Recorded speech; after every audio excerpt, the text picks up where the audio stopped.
கர்த்தருடைய பரிசுத்த நாமத்திற்கு மகிமுண்டாவதாக. மகத்துவமான எங்கள் பரிசுத்தமுள்ள நல்ல ஆண்டவரே, இந்த அருமையான அதிகால வேலைக்காய் ஸ்தோத்திரம். இப்பொழுதும் அடியனை கொண்டு உடைய திருவார்த்தைகளை உடைய மக்களுக்கு சொல்லும்படி ஆவியானவர் என்னை பயன்படுத்தும்படி இயேசுவின் நாமத்தில் செபிக்கிறேன் பிதாவே, ஆமென். ஆண்டவரும் இரட்சகரும் ஆகிய இயேசு கிறிஸ்துவ நாமத்தினாலே இந்த அதிகால நேரத்தில் கூடி வந்திருக்கிற அருமையான பிள்ளைகளை மனதார வாழ்த்துகிறேன். கர்த்தர் உங்கள் ஒவ்வொருவரையும் ஆசீர்வதிப்பாராக. இந்த நாளில் கூட தொலைபேசி வாயிலாக நம்முடைய திருவசனத்தை தியானிக்கிற பொழுது ஒரு தலைப்பு வழக்கம் போல குடும்பம் என்ற தலைப்புல நம்ம சில வசனங்களை ஞாபகப்படுத்தி தியானம் பண்ணலாம். குடும்பம் என்று சொல்லுகிற பொழுது ஒரு மனுஷனோ மனுஷியோ திருமணம் ஆகின பிறகுதான் குடும்பம் என்று சொல்லலாம். திருமணம் ஆகாமல் இருப்பவர்கள் குடும்பம் என்று சொல்லிவிட முடியாது.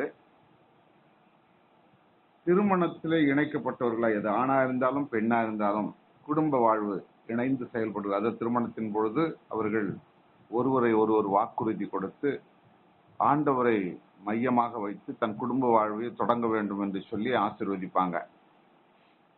அந்த விதமாக குடும்ப வாழ்விலே ஈடுபட்டிருக்கிற அருமையான பிள்ளைகளுக்கு இந்த வார்த்தை பிரயோஜனமாக இருக்கும்னு நான் விசுவாசிக்கிறேன். ஒருவேளை உங்களிலே இந்த கூடுகையிலே கலந்து கொண்டிருக்கிற யாராவது திருமணம் ஆகாமல் இருப்பீர்களானால் நாளைய வாழ்வில் நிச்சயமாக இந்த வசனம் உங்களுக்கு பிரயோஜனமாக இருக்கும்.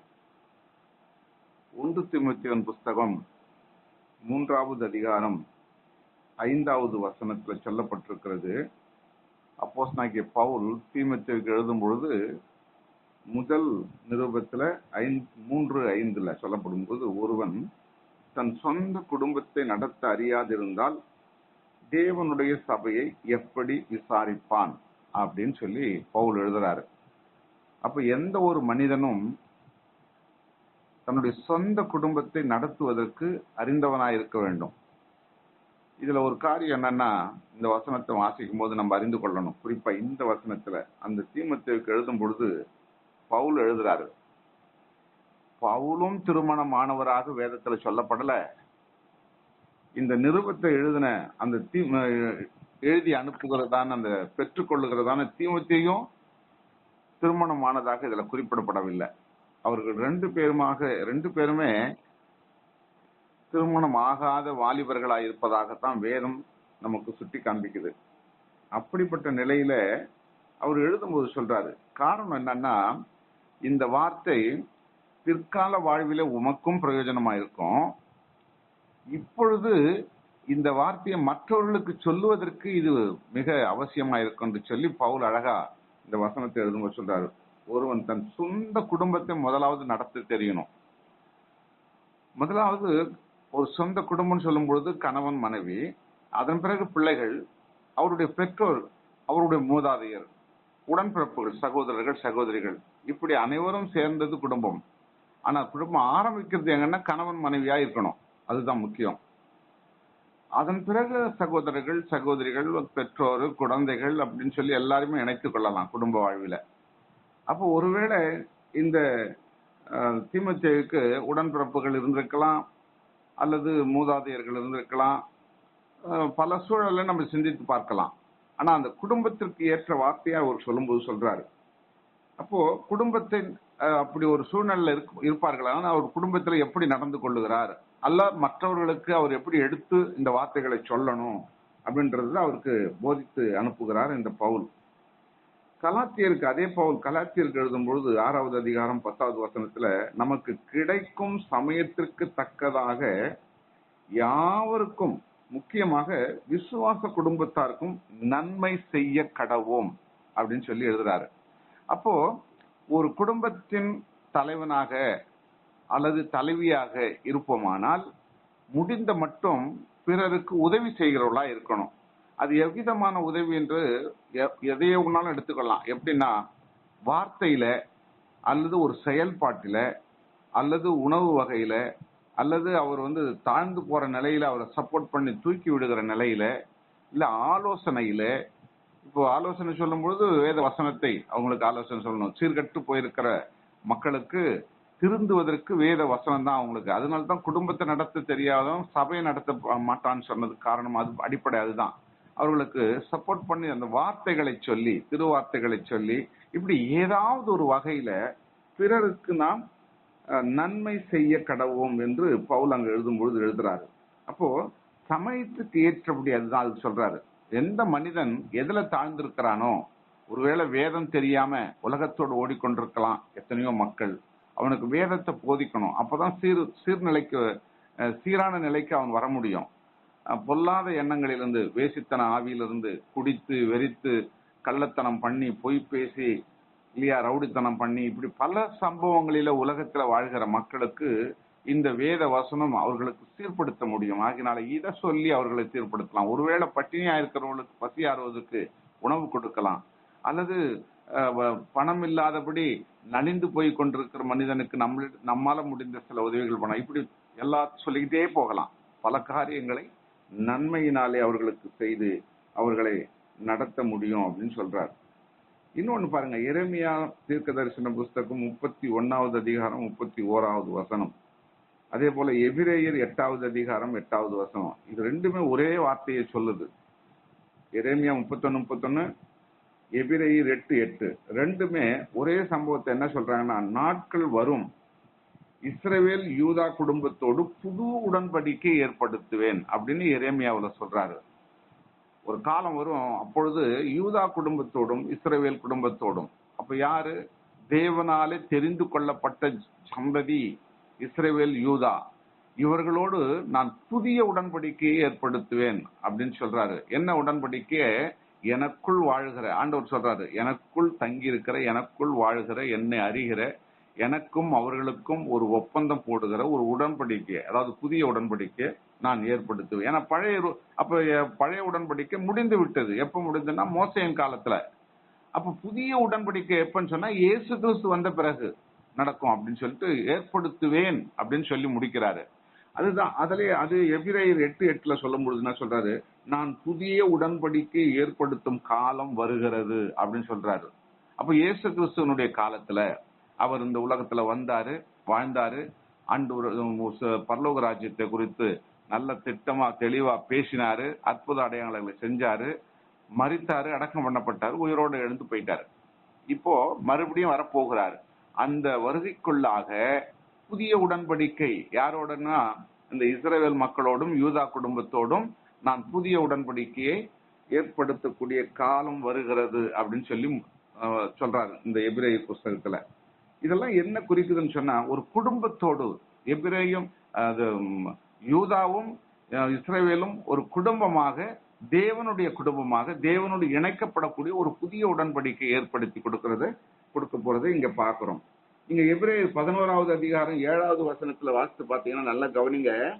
எபிரேயர் 11:7 விசுவாசத்தினாலே நோவா தற்காலத்திலே காணாதவளை குறித்து தேவ எச்சரிப்பு பெற்று பயபக்தி உள்ளவனாகி தன் குடும்பத்தை ரட்சிப்பதற்கு பேழையை உண்டு பண்ணினான்.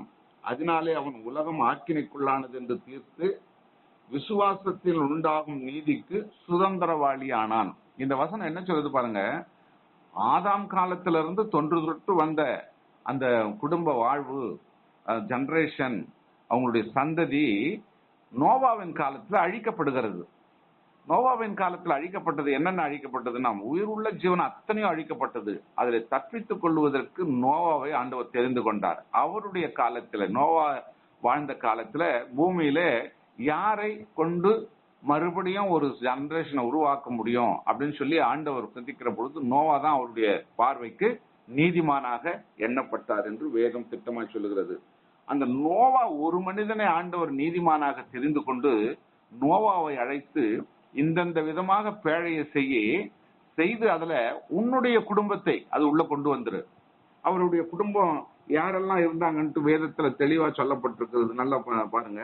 ஆதியாகமம் புஸ்தகம் 7வது அதிகாரம் 1 வசனத்துல சொல்லப்படுகிறது, கர்த்தர் நோவாவை நோக்கி, நீயும் உன் வீட்டாரும் பேழைக்குள் பிரவேசியுங்கள், இந்த சந்ததியில் நீ மட்டும் நீதிமானா நான் காண்கிறேன் அப்படின்னு சொல்லி முடிக்கிறாரு.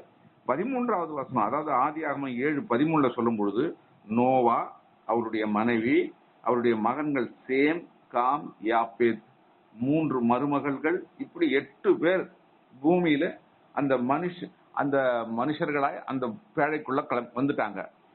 அதன் பிறகு உயிர் உள்ள ஜீவன்கள், சிற்றெரும்பு முதல் காண்டாமிருகம் வரை, பெரிய பெரிய மிருகங்கள் வரைக்கும், சிறிய சிறிய பூச்சிகள், உயிருள்ள ஜீவன் அத்தனையிலையும் ஜோடி ஜோடியாக ஒரு ஆண் ஒரு பெண்ணமா அப்படி இணைத்து தேவன் எல்லாவற்றையும் அந்த பேழைக்குள்ள கொண்டு வந்துட்டாரு. 40 நாள் தொடர்ந்து மழை பெய்கிறது. அது பூமியை முழுக்க நிரப்பி எல்லா உயிர் ஜீவனங்களும், மனுஷனும் மற்ற உயிர் உள்ள அத்தனை புழு பூச்சி அனைத்தும் மாண்டு போய்விட்டது. 150 நாட்கள் கழிந்த பிறகு தண்ணீர் வற்றி பூமி தெரிந்தது. பேழையிலிருந்து அவர்களை வெளியே விட்டார். யாரை வெளியே விடுறாரு? 8 பேர் மட்டும்தான் அதுல பிழைச்சாங்க அந்த நோவாவினுடைய காலத்துல. இந்த நோவா மட்டும் அன்றைக்கு நீதிமானா இல்லைன்னு சொன்னா, இன்றைக்கு நீங்களும் நானும் கூட இல்லை. ஜெனரேஷன் வளர்ந்துருக்காரு.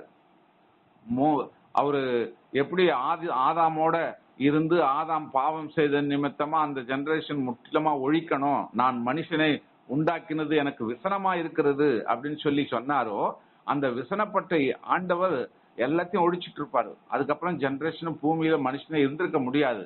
ஆனா நோவா ஒருவர் மாத்திரம் நீதிமானா இருந்ததுனால, ஆண்டவருடைய பார்வையில் அவருக்கு தயவு கிடைத்தபடினால, அவர் நிமித்தமாய், அவருடைய பிள்ளைகள் நிமித்தமாய் இந்த ஜெனரேஷன் உருவாகி காலமா நாமளும் இன்னைக்கு இருக்கிறோம்.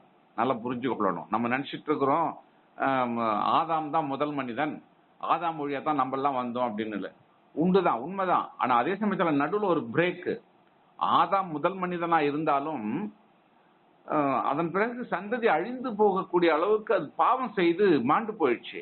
ஆனா நோவா மட்டும்தான் நாமெல்லாம் ஜெனரேஷனா வர்றதுக்கு, தொன்று தொட்டு அந்த தொடர்பாய் வர்றதுக்கு நோவா காரணமா இருந்தார் என்பதை நம்ம மறந்து போயிடக்கூடாது. அதே போல ஆதாமை பத்தி சொல்லணும்னா அதுல ஒரு பெரிய காரியத்தை சொல்லலாம். என்ன முக்கியமா அதுல சொல்லணும்னா, ஆதாமை தேவன் உண்டாக்கினார். எங்க 2வது அதிகாரத்துல 7வது வசனத்திலிருந்து வாசிக்கும் பொழுது அவர் சொல்றார், தேவனாகிய கர்த்தர் மனுஷனை பூமியின் மண்ணினால் உருவாக்கி ஜீவ சுவாசத்தை அவன் நாசியில ஊதினார், மனுஷன் ஜீவாத்துமானான். நல்லது. அவனுக்கு ஒரு களிமண்ணை கொண்டு ஒரு மனிதனை உருவாக்கி மூக்குல 2 துவாரத்தை வைத்து அதன் வழியா அவருடைய ஜீவ காற்றை ஊதுகிறார். அவன் ஜீவன் பெற்று உயிருள்ள மனுஷனாக தோன்றுகிறான் அப்படின்னு சொல்லி வேதத்துல அழகா சொல்லி கொடுத்தாரு. இப்ப அப்படி உண்டாகின அந்த மனிதன் கொண்டு போயிட்டு சில சம்பவங்களை அவருக்கு சொல்றாரு. நீ வாப்பா, உனக்கு ஒரு தோட்டத்தை உண்டாக்கி தரேன் அப்படின்னு சொல்லிட்டு ஏதேன் என்கிறதான ஒரு தோட்டத்தை உருவாக்கி அதுல வைத்து அவர் சில சம்பாஷணை செய்கிறார். 7வது வசனம் சொல்லுகிறது. நல்ல அந்த 7வது வசனத்துல உருவாக்கின அந்த ஆதாமை 8வது வசனத்துல சொல்லும்போது, தேவனாகிய கர்த்தர் கிழக்கு ஏதேன் என்னும் ஒரு தோட்டத்தை உண்டாக்கி தாம் உருவாக்கின மனுஷனே அதிலே வைத்தார் அப்படின்னு சொல்லப்பட்டிருக்கிறது. அடுத்து நீங்க 15, 16, 17 வசனங்கள்லாம் வாசிக்கும் பொழுது ஒரு காரியத்தை ஆண்டவர் அவருக்கு சொல்லிக் கொடுக்கிறார். அந்த ஆதாமுக்கு, தேவனாகிய கர்த்தர் மனுஷனை ஏதேன் தோட்டத்தில் அழைத்து கொண்டு வந்து அதை பண்படுத்தவும் காக்கவும் வைத்தார். தேவனாகிய கர்த்தர் மனுஷனை நோக்கி, நீ தோட்டத்தில் உள்ள சகல விருட்சத்தின் கனியும் புசிக்கவே புசிக்கலாம், ஆனாலும் நன்மை தீமை அறியத்தக்க விருட்சத்தின் கனியை புசிக்க வேண்டாம், அதை நீ புசிக்கும் நாளிலே சாகவே சாவா என்று கட்டளையிட்டார். இங்கதான் ரொம்ப முக்கியமான ஒரு காரியம்.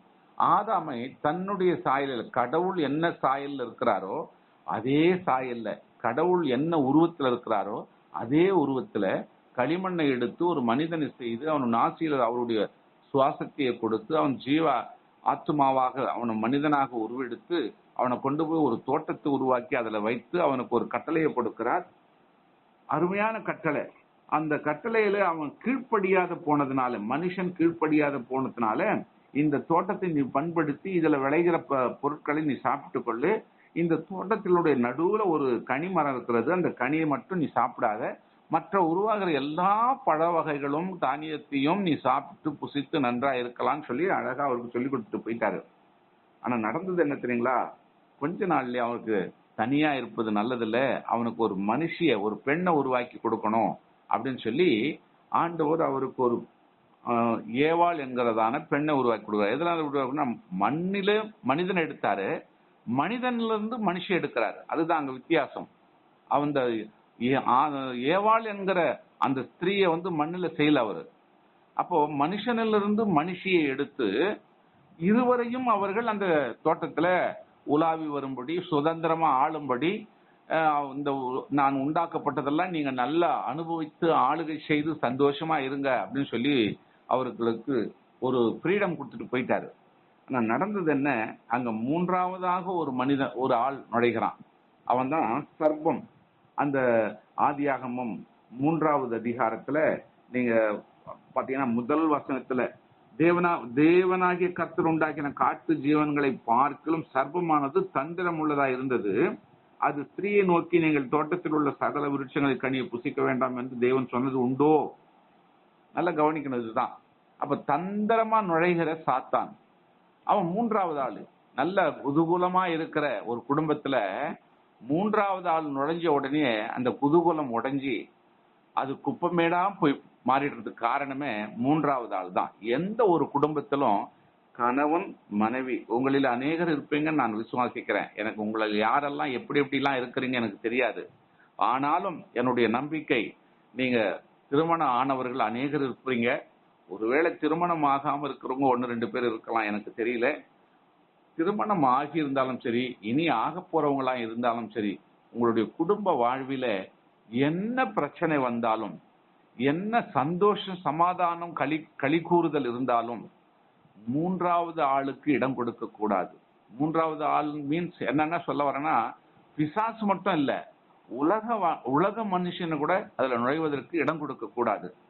கசப்பும் இனிப்பும் கலந்துதான் ஒரு மனிதனுடைய வாழ்வு. அந்த வாழ்வில எந்த காரியமா இருந்தாலும் கணவனும் மனைவியும் உட்கார்ந்து பேசி தீர்த்து கொள்ளணும். மூன்றாவது ஆளுக்கு இடம் கொடுக்கிற பொழுது அவர்கள் நன்மையாகத்தான் சொல்லுவார்கள் என்று சொல்ல முடியாது. அது பெற்றோராயிருந்தாலும் அல்லது பிள்ளைகளாயிருந்தாலும் அல்லது உங்களுடைய உறவுகளாயிருந்தாலும் அல்லது நீங்க படிக்கிற கல்வி கற்கிற ஆசிரியராயிருந்தாலும் யாராயிருந்தாலும் மூன்றாவது நபருக்கு நம்ம இடமளிக்கவே கூடாது. எந்த காரியமா இருந்தாலும் நீங்கள் ஆலோசித்து உட்கார்ந்து அமர்ந்து பேசி குடும்ப வாழ்வில கணவனும் மனைவியும் ஒருவரை ஒருவர் விட்டு கொடுத்து பேசி அதை சீர்படுத்திக் கொள்ளணுமே தவிர மூன்றாவது ஆள் யாராயிருந்தாலும், இதுல வேதம் சொல்லுகிறது சாத்தான் என்கிறதான சர்ப்பத்தை குறித்து ஆண்டவர் சொல்றாரு. அப்ப சர்ப்பம் என்பது ஒரு சாத்தானுடைய வடிவில உள்ள நுழைகிறது. மனித வாழ்வில கூட வெவ்வேறான வழியில நுழையும். அது பாம்பா நுழையாது.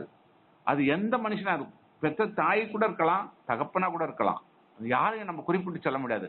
எத்தனையோ குடும்பங்கள்ல பாக்குறோம், இன்னைக்கு தொலைக்காட்சி பெட்டியை திறந்தா தன் சொந்த மகளையே பாலியல் பலாத்காரம் பண்ணார் தகப்பன் அப்படின்னு சொல்றாரு. எங்கன்னா இதுவரைக்கும் நம்ம கேள்விப்பட்டிருக்கிறோமா? இனி இந்த காலத்துல அப்படி நடக்கிறது. சொந்த மகளை தகப்பனார், அதே போல மனைவியை, அவருடைய உறவுகள், இப்படி பலதரப்பட்ட சூழலிலே சாத்தான் வஞ்சிக்கிற ஆவியாக குடும்ப வாழ்வில நுழைவானால் அது பாம்பாக மட்டுமல்ல, வேற எந்த வகையிலேயாவது நுழையும். அது சகோதரனா இருக்கலாம், தகப்பனா இருக்கலாம், தாயா இருக்கலாம், அல்லது உறவுகளா இருக்கலாம், நண்பர்களா இருக்கலாம், இல்ல ஆசிரியரா இருக்கலாம். வேறு யாராவது ஒருவரை கொண்டு உள்ளே நுழைந்து சாத்தான் அந்த குடும்பத்தை அலைகழித்து பிரித்து விடுகிற ஒரு நிலைப்பாடு இன்னைக்கு உலகத்துல நிறைய இருக்குது. எங்க பார்த்தாலும் கொலையும் தற்கொலையும் லௌகீக இச்சையும் அந்த போதை வஸ்துக்களும் நிரம்பி காணப்படுகிற நிலைப்பாடு தான் இன்னைக்கு டிவியை திறந்தா இருக்கிறது செய்திகள்ல. அப்ப அந்த அளவுக்கு சீர்கெட்டு போன ஒரு நிலையில் இருக்குதுன்னு சொன்னா அது காரணம் பிசாசானும் கட்சிக்கிற சிங்கத்தை போல அவன் வகை தேடி திரிகிறான் விழுங்குவதற்கு. அப்போ அந்த அளவுக்கு இருக்கும் பொழுது யாரையும் நம்ம நம்பிக்கையோடு உள்ள அனுமதிக்க கூடாதபடி நம்ம ஜாக்கிரதையா இருக்க வேண்டும் என்று வேதம் நமக்கு திட்டமாய் சொல்லுகிறது. அது மட்டும் இல்ல, நல்லா கவனிச்சு பாருங்க. அந்த 3வது அதிகாரம் 1-7 வசனங்களை வாசிக்கிற பொழுது இங்க தெளிவா சொல்லப்பட்டிருக்கிறது. அப்பொழுது இவர்கள் இருவருடைய கண்களும் திறக்கப்பட்டது, அவர்கள் தங்கள் நிர்வாணிகள் என்று அறிந்து அத்தி இலைகளை தைத்து தங்களுக்கு அரைக்கச்சைகளை உண்டு பண்ணினார்கள் அப்படின்னு சொல்றாரு. அந்த பழத்தை சாப்பிடக்கூடாதுன்னு சொன்னது நிமித்தமாய் சாத்தான் உள்ளே நுழைந்து அவர்களை வஞ்சித்து அந்த பழத்தை சாப்பிடலாம், நீங்களும் தேவர்களை போல மாறி விடுவீர்கள், ஆனா சாக மாட்டீங்க அப்படின்னு சொல்றாரு. அவன் எந்த மரணத்தை குறித்து சொல்றாருன்னா, முதல் மரணம் எல்லா மனிதர்களுக்கும் ஏற்படக்கூடிய முதல் மரணத்தை நீங்க சாக மாட்டீங்க அப்படின்னா, ஆனா நிச்சயமா இவர்கள் பாவம் செய்தபடினாலே இரண்டாம் மரணத்துக்கு, அதாவது நியாய தீர்ப்புக்கு அப்புறம் நடக்கிற மரணத்துக்கு அதை ரகசியமாக அவர்களுக்கு சொல்லவில்லை. அப்ப என்ன, அவன் வஞ்சிக்கிற ஆவி உள்ளவன், வஞ்சிக்கிறவன் சாத்தான். அதனாலதான் இந்த மக்களுடைய இருதயத்தை அவர் நல்லா யோசித்து பாருங்களேன். கொஞ்சம் கண் மூடிட்டு கற்பனை பண்ணி பாத்தீங்கன்னா, அன்றைக்கு ஆதாமும் ஏவாளும் தான் நிர்வாணிகள் என்று அறியாதபடி இருந்தார்கள் என்று சொன்னார்களானால், பாவம் என்பது அந்த வாழ்க்கையில இடைப்பட விடல, நுழையில. பாவம் என்று ஒன்று உண்டு என்பதை கூட அவர்கள் அறியல. அவர்கள் இருக்கும் நிலை, அது நிர்வாணம் என்பது ஒரு அசிங்கம் அப்படின்றது அவர்களுக்கு ஏற்படல, மனதில் ஏற்படல. காரணம் நான் சொன்னா, மனித வாழ்வில இப்படிதான் பிறந்தோம், இப்படியே நம்ம வாழ்ந்து இருப்போமானால் சந்ததி வளர்ந்திருக்கோம். ஆனா ஆட ஆபரணங்கள் இல்லையா, அந்த மாதிரி எல்லாம் ஏற்பட்டு இருக்க வாய்ப்பு இல்லை. பாவம் என்பது வாழ்க்கையில நுழைந்திருக்க முடியாது. அப்ப நரகம் என்று ஒன்று உருவாகி இருக்க முடியாது. பிறந்தவர்கள் எல்லாம் கடவுளோடு கூட இருந்து பரலோகம் செல்லக்கூடிய ஒரு சூழ்நிலை இருந்திருக்கும். ஒரு கற்பனை பண்ணி பாருங்களேன், அப்படிதான் தோணுது. ஏன்னு சொன்னா, அந்த பாவம் எப்போ உள்ள நுழைந்ததோ, இந்த சர்ப்பமானது எப்போ வஞ்சிக்க அவர்களை ஆண்பித்ததோ, அந்த வஞ்சனைக்கு எப்பொழுது ஆதாமும் ஏவாளும் உட்பட்டார்களோ அப்பொழுதுதான் அவர்கள் நிர்வாணிகள் என்றும், அது அசிங்கம் என்றும், அவர்களை ஆடை உடுத்திக் கொள்ள வேண்டும் என்ற எண்ணமும், அப்புறம் பகட்டான வாழ்வு, பாவம் செய்வது, குடிப்பது, வெறிப்பது, பாவம், எல்லா பாவத்திலும் ஈடுபடுவது எல்லாம் அப்புறம் தான் வந்தது. ஒருவேளை இது இல்லாம இருக்குமானால், இது வஞ்சிக்காமல் இருக்குமானால் எப்படி இருந்திருக்குன்னு கொஞ்சம் கற்பனை பண்ணி பாருங்களேன். அந்த அளவுக்கு தேவனும் நாமும் ஒன்றாய் இருந்திருப்போம். தேவனால் உண்டாக்கப்பட்ட ஜெனரேஷன் முழுக்க முழுக்க நாம பரலோகத்துல வாழ்வோம். நோவாவின் காலத்து வரைக்கும் நோவாவின் காலத்துல அழிந்தது போல அழிந்திருக்க வாய்ப்பு இல்லை. ஏன்னு சொன்னா பாவமே இல்லை. அப்ப எந்த மனுஷனும் பாவம் செய்யாதபடி வாழ்கிற பொழுது அந்த குடும்பம் முழுவதும், எந்தெந்த குடும்பத்தை ஆண்டவர் உண்டாகினா அந்த குடும்பம் எல்லாமே பரலோக வாழ்வுக்கு சொந்தக்காரர்களாய் மாறி விடுவார்கள். அங்க பாவம் என்று ஒன்று இல்லை. ஆகினால அழிவும் இல்லை. வந்த ஜெனரேஷன் முழுக்க முழுக்க, இன்றைய வரைக்கும் இருக்கிற ஜெனரேஷன் முழுக்க தேவனுக்கு சொந்தமான பிள்ளைகளாய், பரலோகத்துக்கு சொந்தமானவர்களாய் இருந்திருக்க கூடும் என்று சொல்லி ஒரு கற்பனையில நான் சொல்றேன். அப்ப இந்த விதமா மாறுவதற்கு காரணமே, குடும்ப வாழ்விலே மூன்றாவதாக ஒன்று நுழைந்து அந்த குடும்பத்தை அலைக்கழித்து பாவம் செய்ய தூண்டி அவர்கள் நிர்வாணிகள் என்று அறிந்து அவர் முதல் மரணத்துக்கு சொந்தக்காரர்களாய் மாறிவிட்டார்கள். முதல் மரணம். இரண்டாவது மரணம் என்பது உண்டா இல்லையா என்று அது நியாய தீர்ப்பின் போது முதல் மரணம், அந்த முதல் மரணமே இல்லாதபடிதான் ஆண்டவர் உண்டாக்கினார். ஆகவே இந்த கால வேளையில இந்த வசனத்தை கேட்டுக்கொண்டிருக்கிற அருமையான தேவ பிள்ளைகளை, நம்முடைய குடும்பத்துல நாம் எப்படி இருந்து கொண்டிருக்கிறோம்? மூன்றாவது ஆளுக்கு நம்ம இடம் கொடுக்கிறோமா?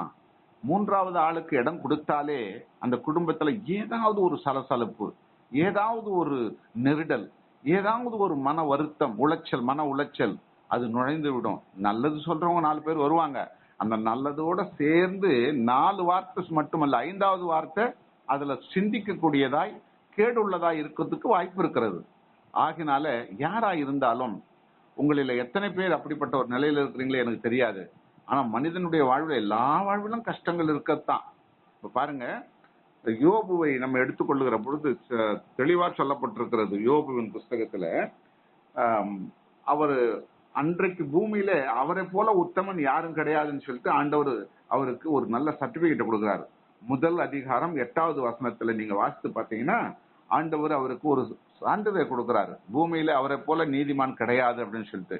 ஆனா நடந்தது என்ன தெரியுமா? சாத்தான், நீங்க அவரை சுத்தி வேலி அடைச்சு வச்சிருக்கிறீங்க, இல்லைன்னா அவர் உங்களை தூஷிப்பாரு அப்படின்ட்டு அங்க அந்த சாத்தான் அவரை ஆண்டவரையே ஒரு பரிசோதிப்பது போல ஒரு வார்த்தையை சொல்றான். அப்போ உன் கையில கொடுக்குறேன், நீ பண்ணிப்பாரு அப்படின்னு சொன்ன உடனே அவருக்கு அந்த யோபுக்குள்ளது எல்லாத்தையும் அழிச்சிட்டான். நடந்தது என்னன்னு சொன்னா, அவர் பேசுகிற அந்த 3 நண்பர்களோட பேசும்போது பல சம்பாஷணைகள் நடக்கும்போது இவரும் தவறுதலாய் ஆண்டவரை பற்றி சில காரியங்கள், 1-2 காரியங்களை சொல்லி விடுகிறார். நான் நீதிமானா இருக்கிறேன், எனக்கு இப்படி வந்துடுச்சு அப்படின்னு சொல்றாரு. அதுவே பாவம் என்று சொல்லி கடைசியில் நீங்க 38ஆம் அதிகாரத்துல இருந்து வாசித்து பாத்தீங்கன்னா தெளிவா ஆண்டவர் அவரோட கூட பேசுறார். நான் இந்த பூமியை உருவாக்கும் போது நீ இருந்தியா, வானத்தையும் பூமியை உண்டாக்கும் போது நீ இருந்தியா அப்படின்னு பல கேள்விகளை ஆண்டவர் கேட்கிறார். இதுக்கெல்லாம் காரணம் என்னன்னு சொன்னா, நீதிமான்களா இருக்கிறவர்கள் கூட தடுமாற்றத்துக்கு ஏற்படுவது காரணம் 3வது ஆள் தான். இந்த யோபுக்கும் அப்படிதான் வந்தது. யோபுவின் காலத்துல அவரை போல நீதிமான் யாரும் இல்லைன்னு சொல்லி ஆண்டவரே சான்றிதழ் கொடுக்கிறார். அப்படிப்பட்டவர் கூட சில தவறுகள் செய்வதற்கு அங்க மூன்றாவது ஆளுக்கு இடம் கொடுத்ததுனால தான். ஆகவே நம்முடைய வாழ்வில அந்த விதமான ஒரு மூன்றாவது ஆளுக்கு இடம் கொடுக்காதபடி முடிந்த மட்டும் ஒன்று கணவனும் மனைவியும் உட்கார்ந்து பேசி தேவனிடத்துல ஜெபிக்கணும். அப்படி ஜெபித்த நிமித்தமாய் நமக்கு கிடைக்கிற பலனை காட்டிலும் உலக மனிதர்களை கூப்பிட்டு பஞ்சாயத்து வைத்து அவர்களிடத்துல சொல்லி என்ன இப்படி பேசினாரு, அவர் இப்படி சொன்னாரு, இவ இப்படி சொன்னா அப்படின்னு சொல்லி கணவனும் மனைவியும் மாறி மாறி மூன்றாவது ஆள்கிட்ட சொல்லும் போதுதான் அங்கே குழப்பம் அதிகரிக்கிறது தவிர குறையவே வாய்ப்பு இல்லை. ஆக இந்த வசனத்தோடு, இது வசனத்தின் அடிப்படையில நான் சொல்றேன், இந்த வசனத்தோடு இந்த உலகத்துக்குள்ள கடந்து போவோம். கர்த்தர் உங்களை ஆசீர்வதித்து நீதிமான்களாக அரசிகளாக உங்களை வாழ நான் மனதார வாழ்த்துகிறேன். கர்த்தர் உங்களை ஆசீர்வதிப்பாராக. ஆமென்.